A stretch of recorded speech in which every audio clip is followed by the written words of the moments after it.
You're not paranoid. You're just paying attention finally, because every conversation, every favor, every time you say yes when your gut screams no, it's not always kindness that got you there. Sometimes it's the quiet manipulation behind the words, the pressure in their silence, the way they look at you, not with anger, but with disappointment.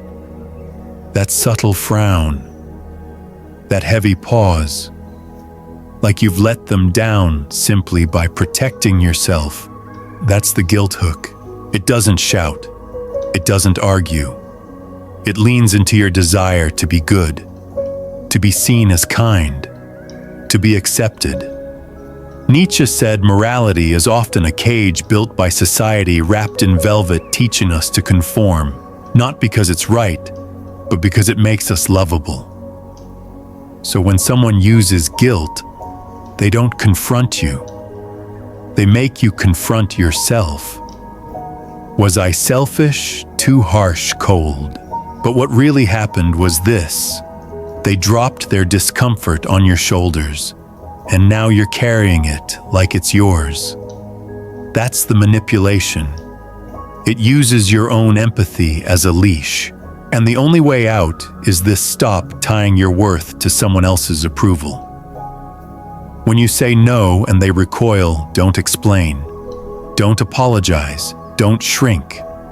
Their discomfort isn't your emergency. You're not cruel for drawing a boundary. You're clear. And clarity is a kindness, even when it hurts.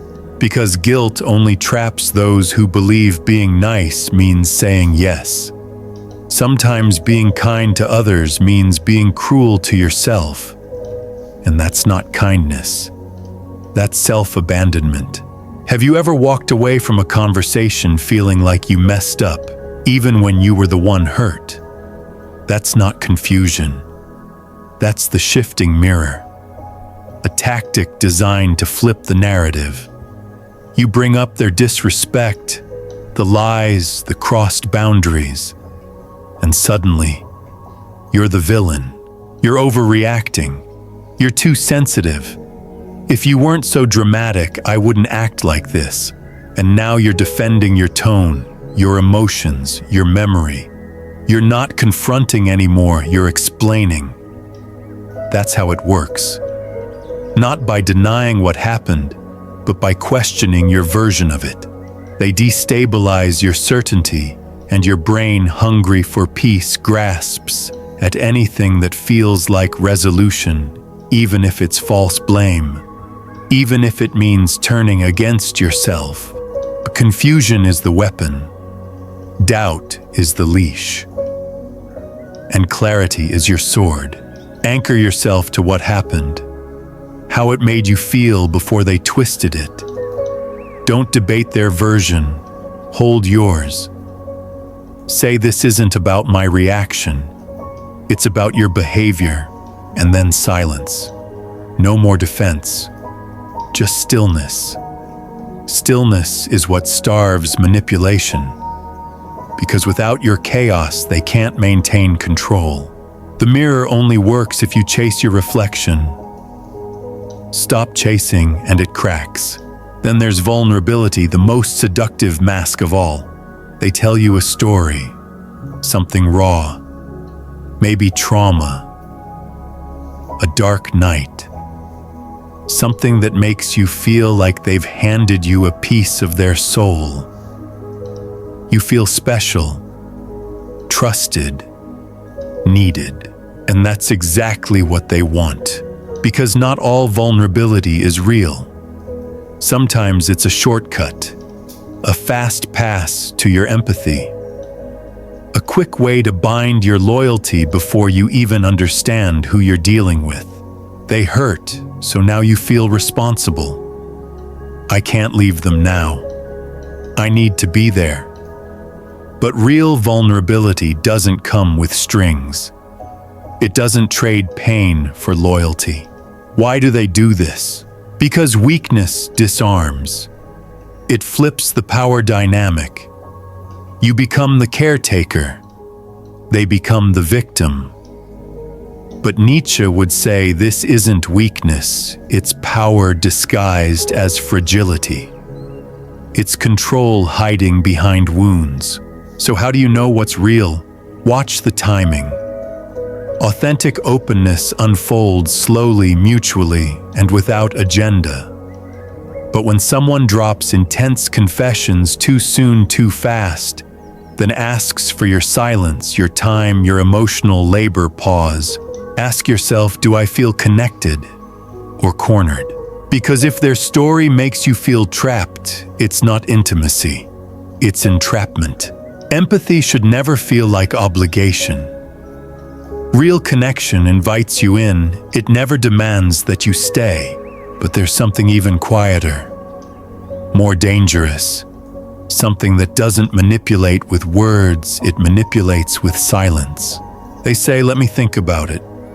Maybe next week. I just need time.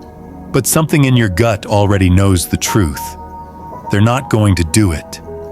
They just don't want to say no. This is the delay loop. It's manipulation that looks like patience. It gives the illusion of progress, of maybe. But behind the maybe is a quiet, consistent no, and that no wastes your time, your emotional momentum, your ability to move forward. Why is it so effective? Because it feeds your hope, just enough to keep you from walking away. And when you finally ask for clarity, you're called needy, demanding, impatient. But you're not. You're just done waiting. Nietzsche once warned that inaction often wears the costume of reason. But beneath the delay is usually cowardice, the inability to tell you the truth. So how do you respond? By refusing to negotiate with uncertainty. If they won't be clear for them. Say it once. Say it directly. If they hesitate, take their silence as your answer. Because your life is not a waiting room for someone else's decision. You deserve clarity and peace, not breadcrumbs of possibility. But sometimes they don't delay. They compare, subtly, quietly. Sarah handled this better. Others figured it out by now. You're not like the last person I worked with, they were more driven. At first, it sounds like feedback, maybe even motivation. But it's not. It's quiet comparison, a manipulation tactic dressed up as encouragement. What they're really doing is creating an invisible competition. One you didn't ask to be in. One where you always feel like you're coming up short. Why is this so powerful? Because it hijacks your need to belong. Nietzsche believed that mediocrity often weaponizes comparison to chain the exceptional. They don't insult you, they praise others loudly while you listen in silence. And what happens? You try harder, not out of joy, not out of growth, but desperation. You overperform just to prove your worth. But here's the truth. You don't need to outperform a ghost. You don't need to live in someone else's shadow. You don't need to keep running toward approval that's always moving further away. Recognize it for what it is, a tactic to shrink you into obedience. Then walk away from the race. Stop playing the game, because you were never in it to begin with. They remember every little favor they've done for you, but seem to conveniently forget all the times you showed up for them.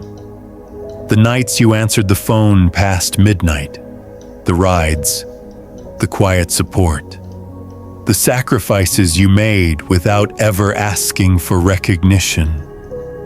It's not forgetfulness, it's a tactic. This is the selective memory game, a form of emotional accounting where only their kindness counts, where the balance is always tipped in their favor so you remain indebted, so that every disagreement, every boundary, every need you expressed gets met with a subtle reminder, after everything I've done for you, But they don't say it with gratitude. They say it like a receipt. Like you've fallen behind on a debt that was never meant to exist. Nietzsche would warn, beware those who give only to collect. Because their generosity is not about love, it's about leverage. Why does this work? Because it makes you question yourself. You start giving more, saying less. You mute your own needs so you won't seem ungrateful. And suddenly, the relationship is no longer mutual, it's an obligation. How do you break it? By stepping out of the emotional frame they built. If kindness has conditions, it's not kindness. And if someone gives only to take back, it was never a gift. Say calmly, I didn't realize you were keeping score. I wasn't. Then stop engaging. Let them sit with the silence. Let their scoreboard become meaningless, because gratitude is real. But guilt dressed as gratitude is control. And now we arrive at the manipulation that doesn't just distort how you see others, but how you see yourself. They mess up, but somehow it's your fault. They forget, flake, betray, and then say, I told you I'm broken, or I never claimed to be perfect. Now you're not angry, you're comforting them. This is the self-sabotage mirror. A tactic where fragility becomes a shield against accountability. Where the person who hurt you suddenly becomes the one you're trying to heal. And it's subtle. Because it tugs at your empathy. They look wounded. And you, being human, don't want to be cruel. So you drop your need for repair and pick up their pain instead. Nietzsche would see it for what it is, power disguised as helplessness. Because true vulnerability isn't a weapon. It doesn't demand forgiveness without change. It doesn't dodge responsibility by collapsing into pity. How do you respond? With clarity, not cruelty. You can acknowledge someone's wounds without excusing their behavior. You can hold compassion without holding their chaos. And you can believe their pain without abandoning your own truth. When apologies come without change, when fragility becomes a performance that's not innocence, that's manipulation. And your job is not to rescue them from themselves. Your job is to stay centered in your own integrity, even when they collapse. Then there's the endless crisis, the constant chaos that only you can fix. They're always overwhelmed, always in trouble, always needing you. Can you just help with this one thing? I don't know what I'd do without you. You're the only one who understands. At first, it feels good to be needed, to be the calm in someone else's storm. But over time, you realize the storm never ends. This is controlled chaos. A dynamic where one person unconsciously or deliberately manufactures instability just to keep you tethered. And why does it work? Because once you become the rescuer, it's hard to stop. You start equating love with responsibility, support with sacrifice. You believe that if you don't show up, they'll fall apart. But here's the truth. If someone always needs saving but never saves themselves, they're not helpless. They're invested in your involvement. And often they vanish when you need them. They demand but don't return. They create urgency but ignore your exhaustion. How do you stop it? By stepping out of the storm. Even if it feels like betrayal, even if it triggers their fear. Say, I care, but I can't carry this for you. Then let silence do the work. Because if your presence is only valuable in crisis, then your peace will always be their casualty. And finally, the quietest tactic of all. It starts small.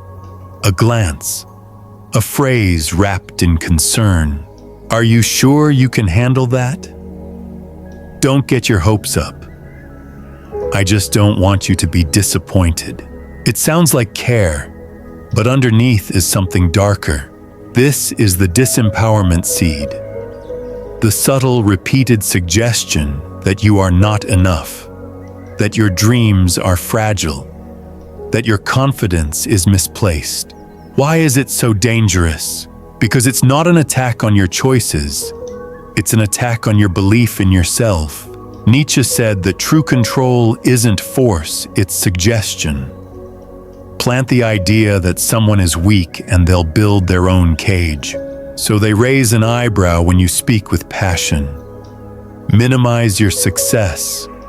Shrink your confidence. And over time, you shrink too. Not because they were right, but because their uncertainty started sounding like truth. How do you reclaim your voice? By naming the voice inside your head that doubts you and asking, is this really mine? And if it's not, if it was seeded by someone else, then uproot it. Replace every "I don't think I can" with "I was told I couldn't, and I'm done believing it." Because their fear is not your forecast, and your potential does not need their permission. Now you see it all. The guilt, the distortion, the faux intimacy, the shifting mirrors, the subtle sabotage, the strategic storms, the doubt dressed as love. It's not just manipulation, it's a quiet war against your truth. But now you know the moves. You've seen behind the curtain, and you've remembered something essential. You are not here to be shaped. You are here to remember who you already are. And that's the shift they fear the most, not your anger, not your withdrawal, but your clarity. Because clarity cannot be manipulated. It doesn't bend for guilt. It doesn't flinch under silence. It stands still, unshaken, like a lighthouse that no storm can swallow. You begin to see that it was never about them changing. It was always about you seeing. Seeing how often you abandoned your own instincts to make peace. How often you mistook pressure for closeness. How long you confused tolerance with compassion. And now that you see it, you can no longer unsee it. You stop explaining your boundaries. You stop justifying your no. You stop apologizing for your peace.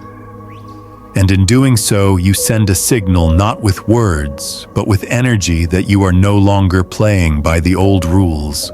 You are not responsible for someone else's emotions. You are not the answer to their chaos. You are not the mirror they get to distort.